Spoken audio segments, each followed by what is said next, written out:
Live from the City of Angels, it is Sunday morning. That means we have breaking box office. As the more things change, the more they stay the same.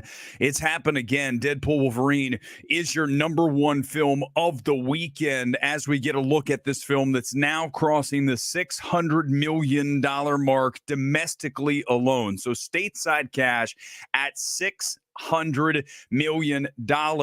As you look at the global on this, $1.257 billion.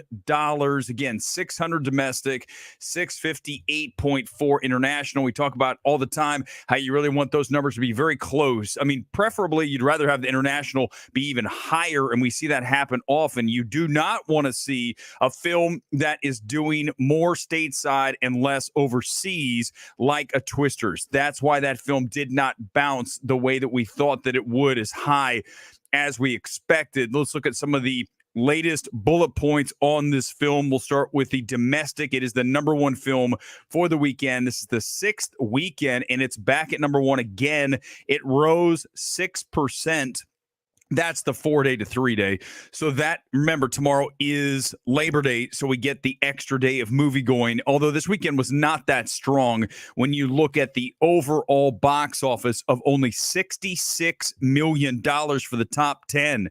I mean, guys, that's terrible, right? We have films coming to the marketplace doing way more than $66 million in and of itself. Look at next weekend. Beetlejuice will be at least looking like $100 million. I did not expect that film to pop that high, but that is what the latest forecasts are. So look, that alone next weekend will be bigger than the top 10 films this weekend. So anyone telling you this weekend wasn't weak, hello, right there. There's your answer.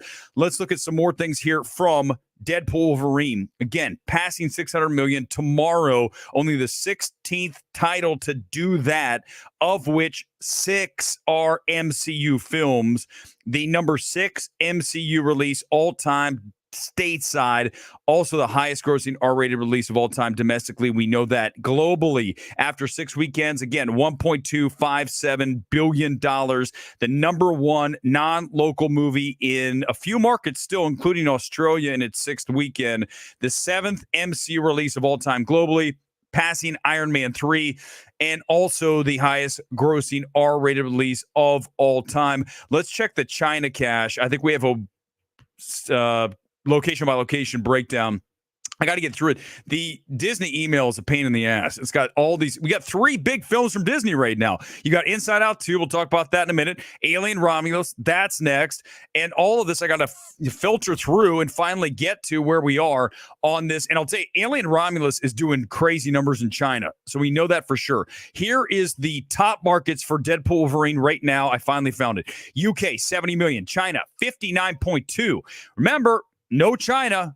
That is a chunk of change that you want to have. So Disney's now had that on the last number of films based on content, based on non-wokeness, based on all that stuff. It's now has the China cash. Mexico, 43.1. Australia, 40.5. Germany, 35.4. Some of the biggest. Also, IMAX, latest on that. It returned to IMAX screens this long weekend, adding 2.2 million from 609 screens worldwide. Domestic 4-day result, 1.6 million. Domestic cume, 44.2. This is IMAX alone, okay? So alone, $84 million in IMAX money, the 5th highest grossing Marvel title ever for IMAX. Let's go to Alien Romulus because it is the 2nd biggest Alien film ever now, right behind Prometheus. Prometheus has got it by quite a bit, but this film continues to do numbers, especially when we look at that Chinese cash, big there. Globally, after 3 weekends, 80, make that 283.5 million, 88.8 domestic, and here we go, 194.7 on the international cash. So you're looking at a 2x plus multiple on the international alone. So that's why you see these films get made when you're asking yourself, why do they do this? Why did they bring another Alien back? Why did they make a Pacific Rim 2, right? So many films that do well, especially in China. And then that's the reason that you get a sequel. The stateside number's okay, but that international cash is what makes it the play to make the sequel. Estimated 283.5, the second highest grossing Alien franchise behind only Prometheus. Estimated 283.5, ahead of the lifetime global of A Quiet Place Day One, which is not a good film. Oh, what a disappointing film. That film feels so small. Did you guys see Quiet Place Day One? Oh, like, give me that. I mean, what a very unimpressive directorial effort on that film. I mean, literally, it feels like it's shot on a set. It's one of the worst films of the year, given the expectation, because Quiet Place, the second Quiet Place film, is the best of the three. I know you guys are like, oh, number two is better. And this film's like, what? Well, who made this? This is a Netflix movie? This is bad. Domestically, number two for the weekend, in its third weekend, 88.8, the second highest grossing Alien film behind only Prometheus. Internationally, China, listen to this, posted estimated 9.0 third weekend, dropping 54% from last weekend. The Cume in China, almost 100 million, $92.7 million. Second highest grossing MPA film in China this year, behind only Godzilla and Kong. So they like their aliens and their kaiju in China. Also, Walt Disney account for 4 of the top 8 films in China in 2024. Romulus, Deadpool Wolverine, Inside Out 2, King of the Planet of the Apes. Talk about another film that's completely forgettable. King of the Planet of the Apes.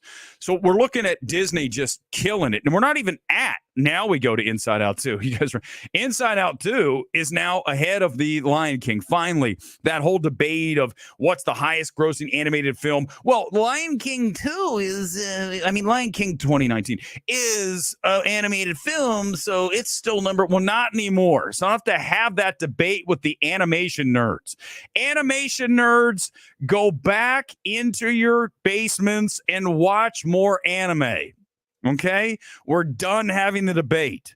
Inside Out 2 is your number one animated film of all time. Now you're looking at a global total of 1.666. Oh, watch out, billion. That's 650 domestic and $1 billion.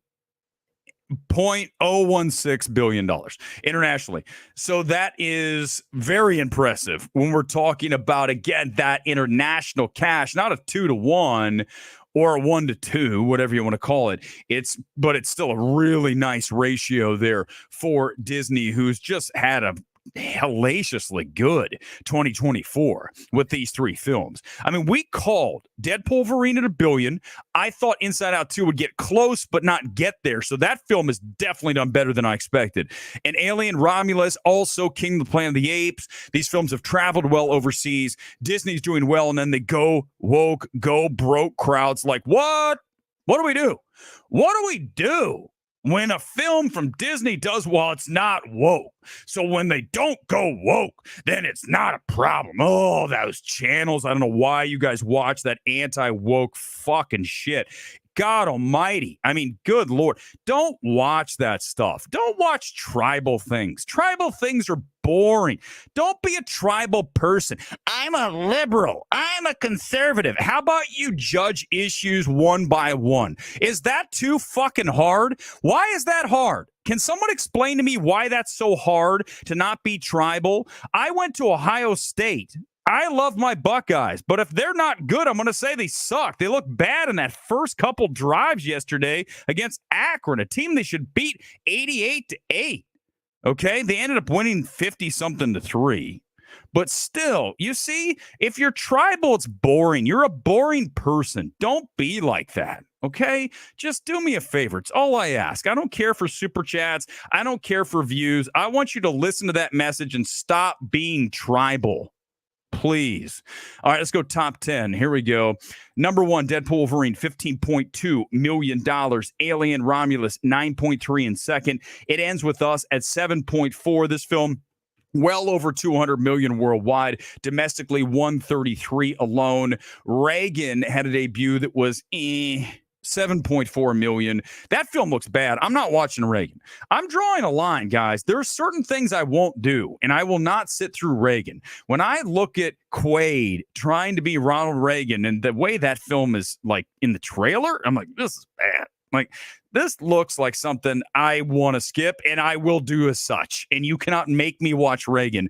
7.4 million. The per screen average on that only 2,600. So yeah, that's not huge. That is definitely not quite a bomb, but definitely not some kind of massive runaway success for Reagan. And then Twister still kicking around in fifth at $7.4 million. 7.2 make that. And you're looking at 258 on the stateside. Remember, that film does so much better here in the United States than it is overseas because of all the country music. How many country music transitions do we have in that film? Like, oh, God. Rest the top 10. Blink Twice, a film I really like. If you guys have not seen Blink Twice, go support that film. $15.3 million total on that. That is a $4.7 million weekend in its second weekend, down only 36%. I'm glad. See, I feel like if at the very minimum we kept that 1 point lower on the drop. If it was going to go minus 37, it went minus 36 because it has the MMT seal of approval. Blink Twice is one of the best films of the year. At number 6, The Forge actually held well, minus 31 on that, and that is at 14.3. That is the faith-based film. Again, I watched the trailer, and I'm like, I'm not watching this film. I don't want to watch sugar-coated stuff. It just, and also Hallmark Channel-looking movies. I saw a movie last night we'll talk about tonight called Tokyo Cowboy. I liked it. There's issues. We'll discuss that. Very small film, but these are the films I like to watch. I like to watch a film like that. I don't want to, I mean, if I'm going to watch a small film, I'd rather watch something that is more of an indie flavored than, faith-based flavored. And listen, I'm not even anti-religion. I'm just saying a lot of the faith-based films are just like, really? Deadpool, Make That Despicable Me 4 is number 8. Afraid, bombed. Okay. Afraid is a film that if you want to watch my reaction, go back to Thursday night. I laughed my ass off. This film is absurd, and the dialogue and the circumstances and everything that happens in this thing, my God, if you want to laugh, go watch this film, but it bombed. It's one of the biggest Blumhouse's craterings ever when you look at this film with a debut of $3.7 million. These are all 3 days, by the way. I'm not doing the 4 days. 4 days tomorrow, and obviously we'll bump those up by another million or so, less than that, probably for that film for sure. $1,200 per screen. Terrible. The Crow, by the way, isn't even in the top 10. I just noticed that. The Crow's not in the top 10. It dropped 61%. I don't think it's even at 10 million. I think domestically it's like at 8 something. I saw it and then it's not even here. So I don't even know where it is. It's number 11. Is it 12? Is it 15? The Crow continuing Lionsgate's disastrous 2024 as that film, and also Borderlands. Good Lord, they can do nothing right over in Santa Monica for that lovely studio. All right, guys, we're back here tonight, live from the City of Angels. We'll discuss a number of things, including Winona Ryder's comments about how her stars do not watch movies. I think it's a bigger issue because when you look at films, yes, we're just talking about a bunch of films that succeeded, but what have I been talking about? Big films. The small films are having trouble, right? That's the issue. Again, we have to discuss it here tonight. How do we fix it? How can we get it back? How can we get movies to be more of the centerpiece of the conversation? They're just not anymore. Not unless they're Deadpool Wolverine. They're a big film. They are Barbenheimer. But if they're not, they're just not the same as it was in the 80s, 90s, and even 2000s, anything. Hell, up until COVID. COVID was the destroyer of small films. We'll discuss it here tonight, along with other things. Wide open comments tonight, live from the City of Angels. I will see you then. Breaking box office.